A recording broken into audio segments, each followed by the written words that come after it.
Caroline Cozzi, bonjour. Bonjour. Merci d'avoir accepté notre invitation. Merci à vous, Carole. Alors, il y a tellement de choses qu'il y a à dire sur vous que je vais essayer de retenir l'essentiel. Et si j'oublie, vous me rattrapez ou vous me corrigez. Déjà, vous êtes la présidente fondatrice de la gouvernance au féminin, qui est une association qui travaille sur toutes les questions justement de leadership au féminin auprès des grandes organisations, des grandes entreprises au Canada et dans le monde entier. Oui. Vous êtes parmi les top 100 des femmes les plus influentes du Canada. Vous avez rencontré les plus grands de ce monde, vous avez interviewé Hillary Clinton, vous avez reçu le prix Mercure du leadership au féminin, vous avez été aussi primée dans le cadre de l'autonomisation des femmes auprès de l'ONU. Oui, absolument. Donc voilà, il y a encore plein de choses qu'on pourrait dire, donc on va s'arrêter là et vous nous parlerez d'autres choses pendant cette interview. Oui, en tout cas, voilà, vous êtes une femme passionnée, passionnante, engagée sur toutes les questions, diversité, leadership au féminin, gouvernance au féminin, action dans la société sur la question de la parité. Donc bien évidemment, avec toutes ces casquettes, dites-nous, pour Caroline Cozzi, qu'est-ce que c'est le mot pouvoir? Alors écoutez, le mot pouvoir, quand on y pense de manière très, je vous dirais, classique, il y avait des préjugés très souvent sur le pouvoir. C'était souvent vu comme une façon d'utiliser son réseau, etc., pas toujours de façon bienveillante. Pour moi, le pouvoir, honnêtement, ça doit être un pouvoir bienveillant pour que je le respecte. Alors ça, c'est dans toutes les sphères de la société, que ce soit un PDG, s'il utilise son pouvoir de façon bienveillante pour amener leurs employés à embarquer dans la mission de l'entreprise, s'il utilise son pouvoir de manière bienveillante pour s'impliquer dans la communauté, pour faire la différence dans la vie des autres, s'il utilise son pouvoir de façon bienveillante pour faire un changement dans la vie de certaines personnes qui veulent faire avancer leur carrière, comme beaucoup de mentors qu'on a à la gouvernance au féminin, qui sont des personnalités très occupées, très connues, etc., mais qui choisissent de donner leur temps. Ça, c'est du pouvoir bienveillant parce qu'ils ont le pouvoir de changer la vie de toutes ces femmes qui aspirent à se retrouver elles-mêmes dans des organes décisionnels, etc. Alors, moi, ce que je veux retenir du pouvoir, c'est la bienveillance. La bienveillance. Oui. Et est-ce que cette bienveillance, pour vous, elle se traduit de la même manière dans votre univers personnel que professionnel? Ah oui, absolument. Ouais. Absolument. Moi, je pense qu'on est une personne. C'est fini. Vous n'êtes pas saucissonné pas du tout. Pas du tout. Il fut un temps, on s'attendait à ce que des hauts dirigeants aient un comportement au travail, un comportement à la maison, qu'ils dissocient le tout, etc. Je vous dirais qu'on est dans une ère où les gens sont très intéressés à connaître les vies privées des uns des autres. Ce qu'on appelle le storytelling, raconter son histoire, est quelque chose qui parle à beaucoup de gens, qui inspire beaucoup de gens. Et alors qu'il fut un temps où on disait, quand les employés arrivaient au bureau, tes problèmes, tu les laisses au vestiaire, on ne veut pas en entendre parler. Tout ça, c'est du passé. Parce qu'il y a eu beaucoup de recherches qui ont démontré qu'en fait, pour pouvoir bien travailler ensemble, il faut se faire confiance. Tout à fait. Et on ne peut pas se faire confiance sans se connaître et incluant sur le plan personnel. Absolument. Donc, pendant toutes ces années dans le monde corporatif, moi, j'ai fait ce genre d'exercice avec mes équipes pour renforcer justement la confiance et mieux se connaître. Donc, j'estime que comment on se comporte au travail, comment on se comporte à la maison, quand on va voir les matchs de hockey ou de football de nos enfants, etc., et on se retrouve avec d'autres parents, on doit être la même personne. On doit respecter notre éthique, respecter nos valeurs, et tout ça, ça doit se rejoindre. Sinon, le masque va tomber tôt ou tard. Il faut être authentique, on est qui on est, et on est ce genre de leader-là, tant à la maison qu'au travail. C'est ce qui fonctionne. Et c'est ça aussi qui contribue à l'équilibre, en fait, cette fameuse équilibre vie privée, vie professionnelle qu'on nous dit tant, s'agissant des femmes, dans les postes à responsabilité, ça en fait partie. C'est même le cœur même. Absolument. Moi, souvent, on me pose cette question, ton équilibre, etc. Ce que je veux dire sur la question de l'équilibre vie professionnelle et vie familiale, c'est quelque chose de très personnel. mon équilibre à moi, ce qui me rend heureuse, va peut-être vous sembler un déséquilibre total. Probablement, pas beaucoup de gens va sembler être un déséquilibre total, mais c'est mon équilibre à moi dans lequel je suis heureuse. Je pense que c'est à chacun de vraiment consulter sa petite boussole du bonheur et se dire, OK, est-ce que c'est ça mon équilibre ou est-ce que c'est ça? Et quand on est aussi passionné, engagé que je le suis, on ne peut pas être heureux à la maison en sentant qu'on ne fait pas tout ce qu'on pourrait faire au travail ou dans la communauté, etc. Puis je vous dirais que j'ai la chance d'avoir deux enfants adultes aujourd'hui qui m'ont toujours soutenue, qui m'ont toujours poussée, propulsée même, en me disant « Non maman, vas-y, c'est ce qui te passionne, nous on peut se débrouiller ». Et ils ont tellement appris à travers tout ça que j'ai vite réalisé que ça ne servait à rien d'avoir des sentiments de culpabilité. Parce que c'est certain que je leur ai enlevé quelque chose dans le fait que je n'ai pas passé mes soirées avec eux, que j'ai soupé le soir avec eux peut-être 1 ou 2 fois par semaine, pas beaucoup plus malheureusement. Mais ce que je leur ai apporté par ailleurs, je pense qu'ils l'ont vu très rapidement et on a une relation qui est absolument extraordinaire, très proche. Et comment eux ont réussi à propulser leur carrière aujourd'hui, je pense que ça a fonctionné, notre équilibre. Finalement, pour vous, ce n'est pas un sacrifice, en fait, c'est juste un ajustement. Ce n'est pas un sacrifice, exactement. Je sais que beaucoup de gens l'appellent comme un sacrifice parce qu'ils ont l'impression qu'on souffre. Que les enfants souffrent de l'absence de maman, que maman souffre de moins voir ses enfants. C'est certain qu'on aimerait être ensemble tous les jours. La réalité est différente. Est-ce que ce n'est pas plus sain? Je pense que si. Est-ce que les moments qu'on passe ensemble ne sont pas beaucoup plus enthousiasmants, beaucoup plus excitants? Si.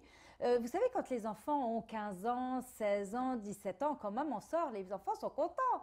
Et donc, quand je rentrais à la maison et que je textais les enfants, ce soir, je soupe à la maison, eh ben, je peux vous assurer qu'ils étaient là, ils étaient à table, ils avaient hâte d'entendre mes histoires et moi d'entendre les leurs, d'échanger.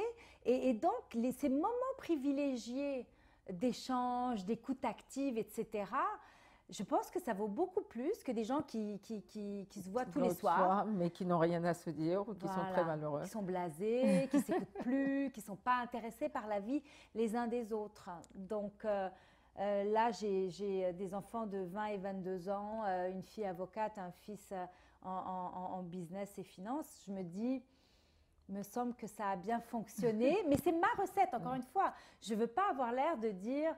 C'est ce que vous devez toutes faire, vous les femmes, en plus monoparentales, immigrantes, etc. J'avais un certain nombre d'obstacles qui auraient pu me décourager. Donc, je ne suis pas en train de dire « faites ça ». Je suis en train de dire « voilà le modèle qui a fonctionné pour moi ». Trouvez celui qui fonctionne pour vous. Et je pense que c'est aussi de ne pas se laisser influencer par les autres. Parce que tellement de gens, parce que tout le monde a son opinion et tout le monde veut vous dire – ce que vous devez faire. Voilà. Il ne faut pas écouter. Parce que si j'avais écouté, les gens qui me disaient « Ah, mais tu ne penses pas qu'à cette heure-ci, tu devrais être à la maison avec les enfants? Tu ne penses pas que les enfants devraient avoir des bons repas faits maison tous les jours ?» Si on écoutait ça, les gens sont bons pour mettre de la culpabilisation sur les femmes. Déjà on se les met toutes seules. Donc, si vous deviez donner un conseil à une jeune femme, ça serait ça. C'est de s'écouter et finalement de ne pas trop écouter les autres. Écoutez, il faut tout prendre. Parce que je suis à l'écoute d'une part de toute rétroaction. Quand quelqu'un parfois me dit « écoute, tu sais ton comportement » ou « j'ai un conseil », j'écoute. Parce que je me dis, c'est quand ça vient d'un angle de bienveillance. C'est toujours pour moi le motto. Mais j'assume que les gens que j'ai choisis, qui m'entourent, sont dans la bienveillance. Donc j'écoute les conseils des autres, mais... je ne me mets pas de pression, même si je me dis, ah là là, 8 personnes sur 10 m'a dit que voilà ce que je devrais faire. Mais ça ne veut pas dire que c'est ce que je vais faire. J'en prends acte, mais je vais m'écouter d'abord et avant tout. Et je considère qu'on est tous tellement différents. On a tous des passés tellement différents, des expériences tellement différentes. Et en particulier moi qui ai grandi dans la guerre du Liban, qui ai vécu seule depuis l'âge de 17 ans, seule à Paris pendant que mes parents étaient à Beyrouth pendant la guerre. J'ai eu un parcours, j'ai jamais rencontré quelqu'un qui a vécu comme ça. Si, la seule femme que j'ai rencontrée qui a vécu le même parcours que le mien, c'est Winnie Bianimia, qui est la directrice générale mondiale d'Oxfam, à Londres, qui a grandi aussi dans la guerre d'Ouganda, qui à l'âge de 17 ans est arrivée à Londres seule. Donc elle seule à 17 ans à Londres, moi seule à 17 ans à Paris, pendant que notre famille était dans la guerre de nos pays respectifs. Et on a tout de suite senti vraiment une chimie, une amitié très rapide. Mais encore là, elle a aussi par-dessus ça sa propre personnalité, Bien ses sûr. propres valeurs, sa mission à elle n'est pas, bon, et pas forcément la mienne. Donc, même si on a tellement de points en commun. Donc, on prend ce que les autres ont à nous dire, mais on s'écoute, principalement, on s'écoute. Très bien. J'ai bien noté le mentoring comme une bonne recette, en tout cas, pour favoriser l'inclusion, la diversité et la transmission aussi. Oui.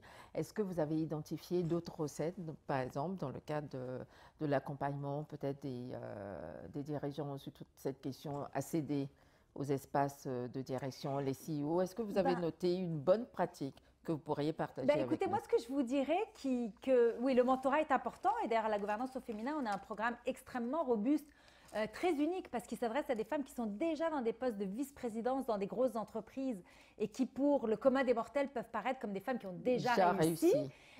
Sans qu'on se rende forcément compte qu'en fait, elles doivent encore percer le fameux plafond de verre pour se retrouver dans des postes de PDG, ce qu'on appelle le C-suite ou dans un conseil d'administration. Mais je vous dirais que il est bon de s'entourer de plusieurs personnes avec plusieurs parcours, de plusieurs industries, d'âges variés, d'origines variées, etc. et d'aller chercher des conseils de Chez toutes ces chacune, personnes. Oui, pour pouvoir faire en fait, votre recette, en fait, finalement, ce que vous exactement. disiez tout à l'heure. Exactement. Parce que disons que dans une certaine sphère de ma vie, telle ou telle personne m'ont donné des conseils qui ont vraiment eu un grand impact. Mais quand j'ai parlé de tels autres aspects de ma vie, ces personnes-là n'étaient peut-être pas forcément les bonnes. Donc, c'est vraiment de s'entourer. Moi, j'appelle ça mon comité aviseur. Des hommes, des femmes, des jeunes, des moins jeunes, des Québécois, des étrangers. Et vraiment de glaner toutes ces informations-là. Puis, ce qui fait que c'est efficace, c'est quand on se met dans une approche de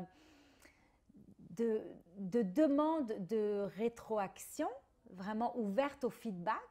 Parce que si tout de suite, dès qu'on nous dit, bah, écoute, moi je te conseille ceci et cela, on commence à se défendre et à expliquer pourquoi non, c'est comme ça que je le fais, bah, la personne va perdre intérêt oui, à vouloir nous aider.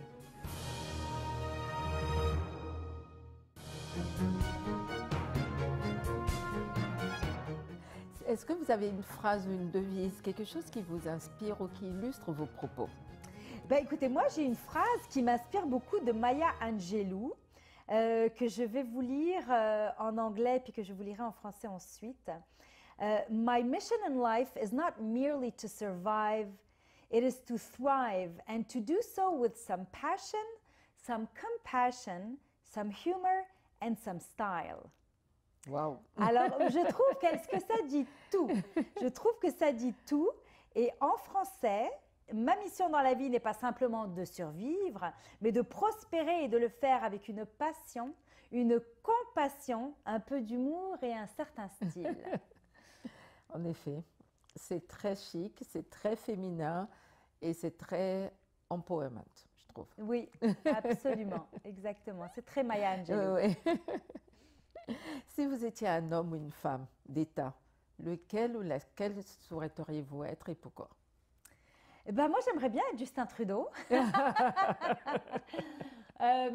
Pourquoi? Parce que je pense que Justin Trudeau incarne un renouveau. Je pense que Justin Trudeau a aussi contribué à l'élection d'Emmanuel Macron, des jeunes beaux, féministes, intelligents, qui s'expriment avec du charisme. Voilà, beaucoup de charisme.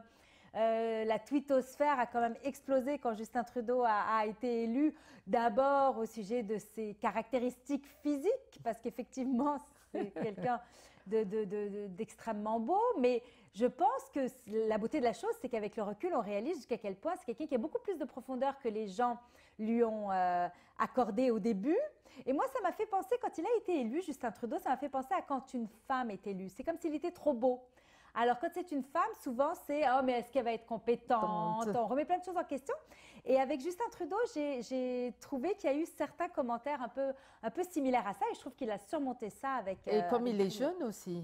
Exactement. Donc, il y a l'âge, il y a l'apparence. Enfin bon, finalement, dès que les choses sortent un peu des sentiers battus, évidemment, Et voilà, c'est ça. ça devient suspect. Exactement. Très bien. Si vous aviez un jour pour changer le monde, par quoi commenceriez-vous?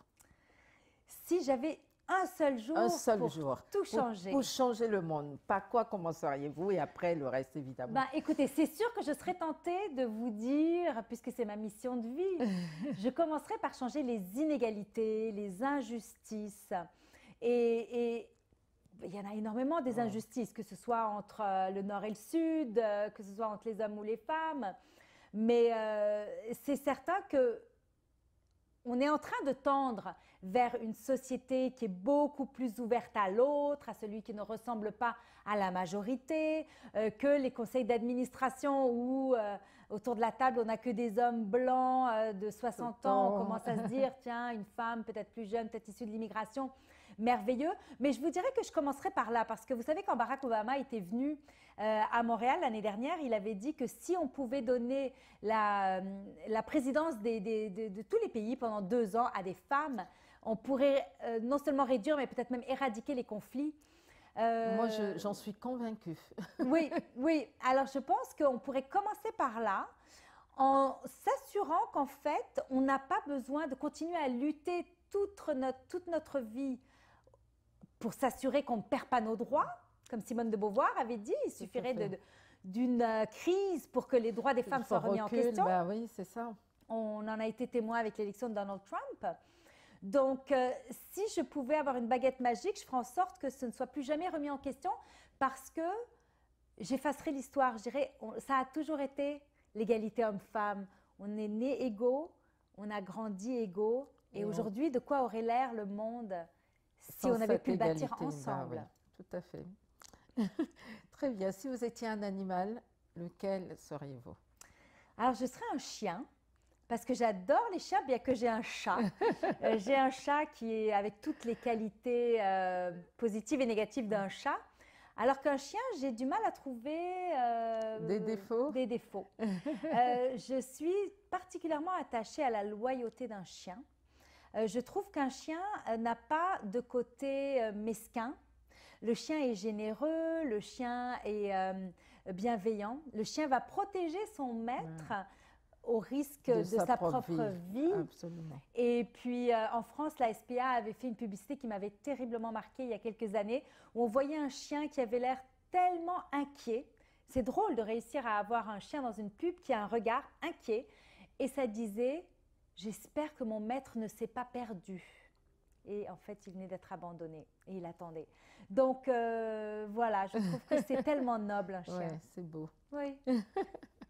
En préparant cette rencontre, on vous a demandé de venir avec un objet, une photo, quelque chose qui pour vous illustre le pouvoir et la féminité, ou en tout cas qui pour vous est important. Qu'est-ce que vous nous avez apporté? Alors, je vous ai apporté une photo, qui est une photo, en fait, c'est un petit collage avec 2 femmes que j'admire énormément. C'est donc Hillary Clinton et Huma Abedin, que j'ai eu la chance de rencontrer et à Toronto et à Montréal. Huma Abedin travaille avec Hillary Clinton depuis le tout début. C'est une femme dans la quarantaine. Elle est avec Hillary depuis le début de la vingtaine. Et elle a été aux côtés d'Hillary Clinton dans les bons et les mauvais moments. Elle a vécu avec elle, évidemment, toutes ces émotions pendant la campagne présidentielle. Et pendant cette campagne-là, il y a eu un rebondissement qui l'a affectée elle-même personnellement. Huma était mariée avec un homme qui a eu des comportements sexuels inappropriés. Tout à fait inappropriés. Et donc, il a été arrêté en lien avec ces comportements-là. Et Hillary Clinton avait reçu beaucoup de pression de gens qui l'entourent en disant « Tu dois la congédier ou du moins te distancier d'Huma Abedin ». Et la réponse d'Hillary Clinton a été « Il n'en est pas question, Huma a toujours été là pour moi et je serai là pour elle ». Et donc, tout ça pour dire que c'est une démonstration de solidarité féminine énorme. Je suis d'avis que les femmes doivent aider les autres femmes. Vous savez, c'est Madeleine Albright qui disait there's a special place in hell for women who don't help other women. Il y a un espace réservé en enfer pour les femmes qui n'aident pas les autres femmes. Absolument. Et on les voit, on les connaît, on essaye de les faire changer parce que si on ne s'aide pas entre nous, comment est-ce qu'on va réussir à faire un changement réel auprès des autres? Absolument. Très bien. Si une petite fille regarde cet entretien et déclare « Quand je serai grande, je voudrais être Caroline Coetzee », vous lui diriez quoi? Ah, je dirais repose-toi maintenant parce que c'est fatigant. Il y a du travail à faire. Je lui dirais que je suis extrêmement touchée et honorée qu'elle puisse trouver que ma mission est honorable et qu'elle souhaite reprendre le flambeau parce que mon objectif premier dans tout ça est d'avoir un legs. Mon objectif est de pouvoir avoir un impact dans la société, que ce soit ici ou ailleurs, de faire le changement, un changement pas seulement dans la vie de femmes individuelles, mais dans la société. Je travaille d'ailleurs de manière très rapprochée avec beaucoup d'hommes impliqués dans le conseil d'administration de la gouvernance au féminin, dans tous les comités, des hommes qui ont eu un impact sur ma propre carrière. Et je lui dirais qu'elle s'entoure très bien d'hommes, de femmes bienveillants qui ont cette mission-là également à cœur et qu'elle l'amène à un niveau supérieur parce que finalement, c'est par étapes. Chaque chose que chaque femme fait pour aider les autres est une étape de plus, mais on va avoir besoin des générations qui nous suivent pour continuer ce... Je ne veux pas l'appeler combat, j'aime pas le terme combat, ni lutte, la mission, mais cette mission, cette passion. Ouais. Très bien. Notre émission touche bientôt à sa fin, mais j'ai une petite curiosité personnelle parce que je viens d'arriver à Montréal et que tout le monde me dit oh, « Tu n'as pas encore vécu l'hiver canadien. Donc, j'ai envie de vous demander, aviez-vous un petit souvenir de votre premier hiver canadien? Qu'est-ce que vous retenez pour toutes les personnes qui nous regardent de l'extérieur et qui vont pouvoir se dire « Ok, oh là là !» Écoutez, je suis une personne très positive dans la vie, qui voit toujours le bon côté des choses. C'est magnifique la première neige. C'est vraiment marquant quand on se réveille pour la première fois et que tout est blanc. C'est splendide. Mais je vais être très sincère avec vous, moi c'est mon 27e hiver. Et je le redoute encore. D'autant plus que toutes les prévisions disent que ça va être terrible en 2017, alors bon. Écoutez, de toute façon, on n'a pas le choix. Mais pour ceux qui viennent s'établir au Québec ou ailleurs au Canada, on est très bien équipés dans ce pays. On est très bien équipés, beaucoup de tunnels souterrains dans certaines villes comme Calgary, aériens, etc. Alors moi, je les connais tous. Je sais comment me déplacer dans la ville sans mettre le nez dehors. Alors, je vous dirais que de janvier à avril, je me transforme en taupe et ça se passe très bien. Très bien. Mais en tout cas, merci beaucoup, Caroline. Merci, Carole. Merci pour cette rencontre très inspirante. Merci à vous. Très passionnée et à très bientôt. Merci, Carole. Merci.